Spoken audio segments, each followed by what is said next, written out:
Hi everybody, Rich Gibbons with SpeakInc, and today we are here with none other than astronaut Mike Massimino. Mike, Rich, so good to see you. likewise. Thanks for Mike, having me on your show. It was phenomenal. Mike, just off half an hour ago, about 500 people in the audience, and in the healthcare sector.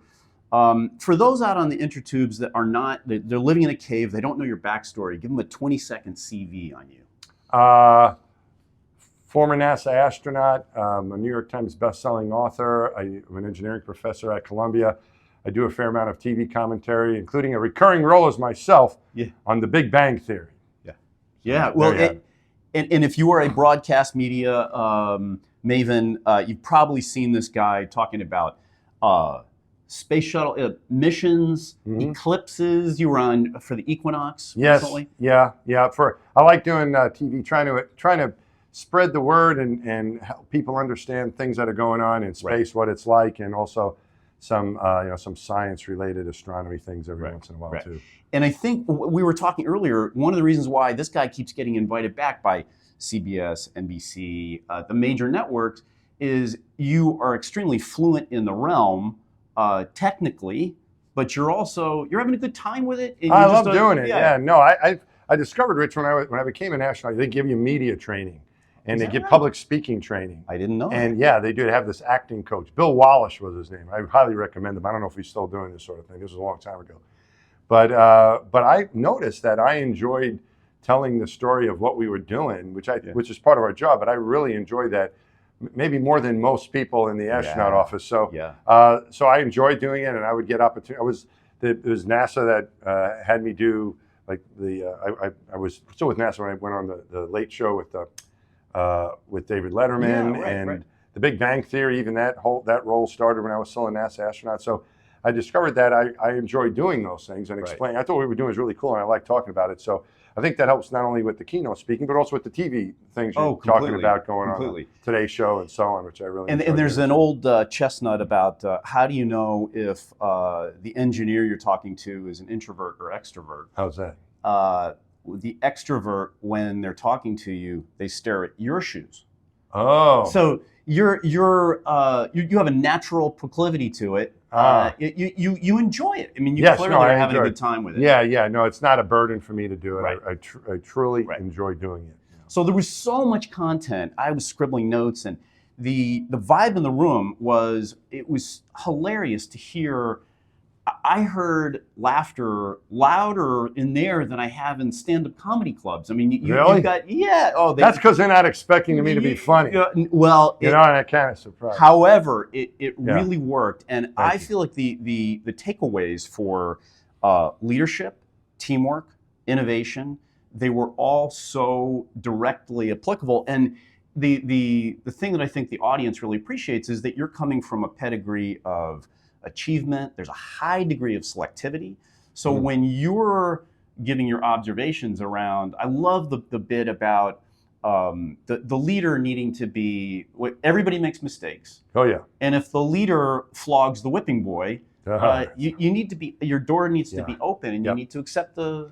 Yeah, everyone makes mistakes. No one's immune from that, but it's how you deal with them that matters. And so the way our culture is that when you made a mistake, your responsibility was to share that with others so they wouldn't make that same mistake. Right. But it really was important that leadership did not, as you say, flog the, what did you say it was? Yeah, flog the whipping boy. Yeah, that's not good. You don't want to do. So it was always the messenger. Shoot the messenger is what I meant to say. Shoot the messenger. Yeah. People used to, I remember there was this one incident where a pilot was a little stingy, a little quick with the gear, doing a touch and go, and he came back down, and the airplane hit, and he was able to control. Flop?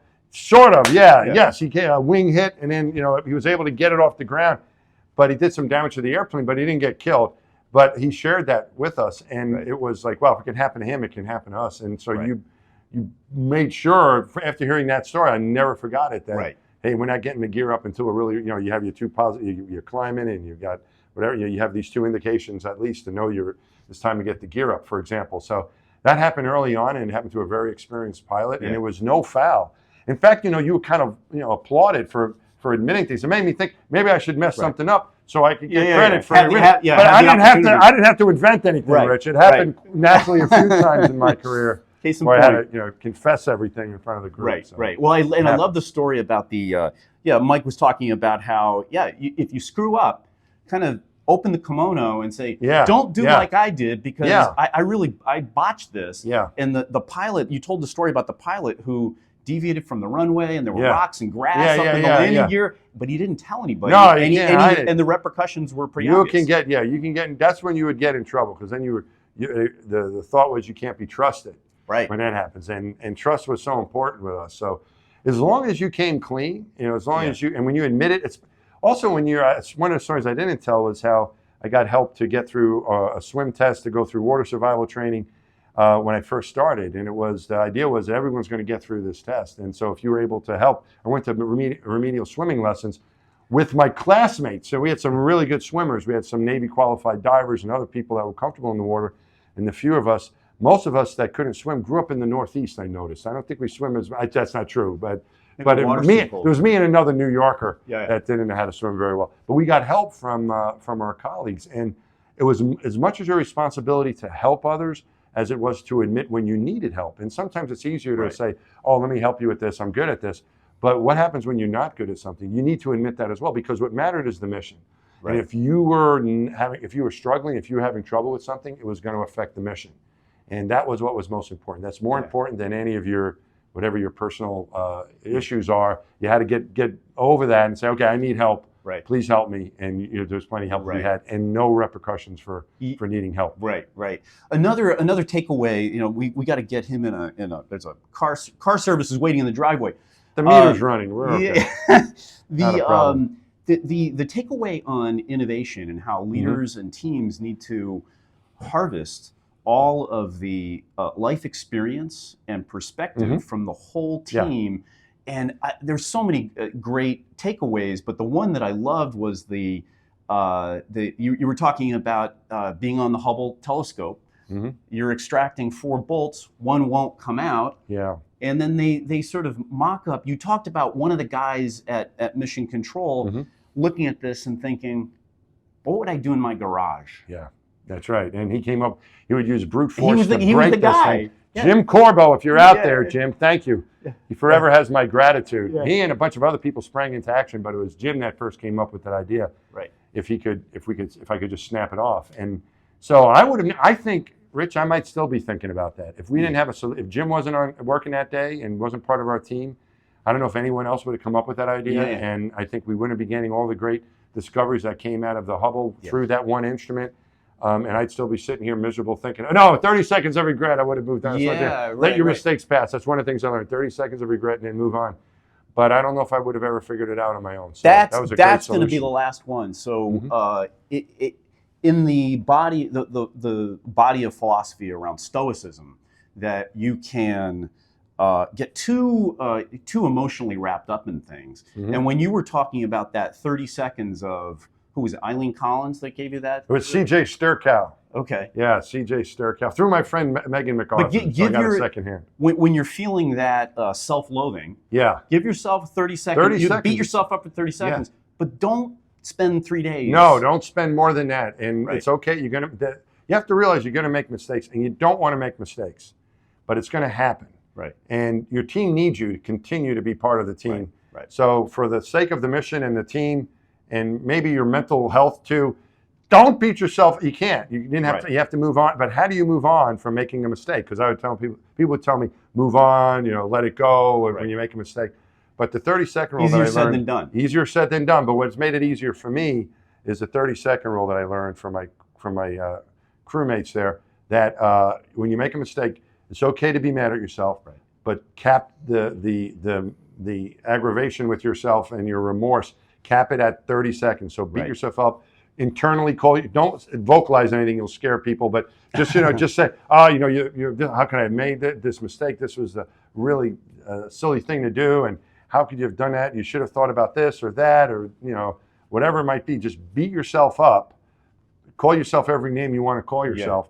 But set that mental timer at 30 seconds. And after that 30-second internal rant, that's it. your team needs you to participate. And what was the line about how you can't fix the problem, but you can make it work? Yeah, you so just that's another thing I learned in my training, where very early on, I would usually strike one is not strike three, right? So I remember one time it happened to me. I was working in the pool, and my tether, you have a safety tether all the time, but it also is a hazard. You can get wrapped around that thing.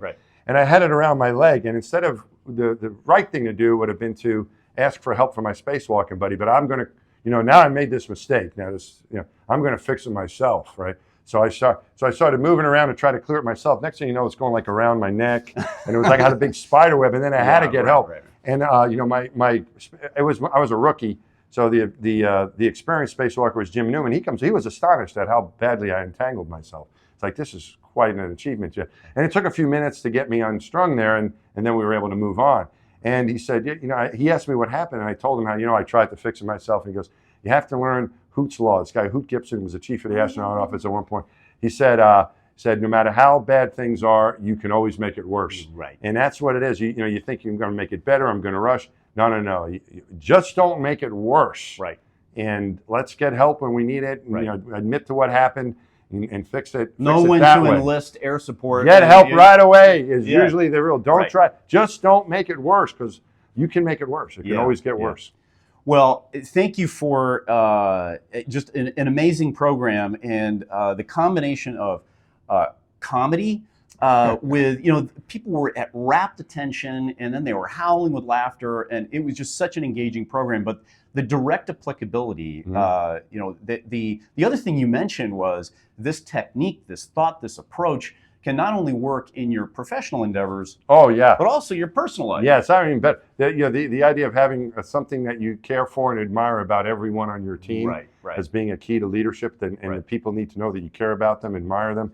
And if you don't like someone, don't think of you don't like them, think of you don't know them well enough.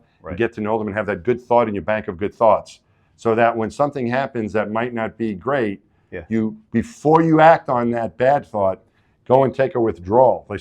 From the bank of good thoughts, and lead with that. If something happens, and it's Alan Bean, the moonwalker, who taught me this, said it works in your professional life, but it really is helpful in your personal life. Right. So when something happens with one of the kids or a spouse or a sibling, and you're like, what'd you do? Instead of doing that, reframe it. Just go to the bank of good thoughts first. Say, hey, well, they did this now, but last week they did this, and let's remember that before we address what we need to address. Absolutely. Well, thanks for doing an amazing, Rich, amazing job. You give me a lot of credit. Thanks for the opportunity. It wouldn't have happened without you, Rich. So thank you very much for the opportunity. You make us look smart for recommending you. I'm glad to hear you say it. They were a great audience, so a great group of people. Thank you. We'll see you next time. Bye.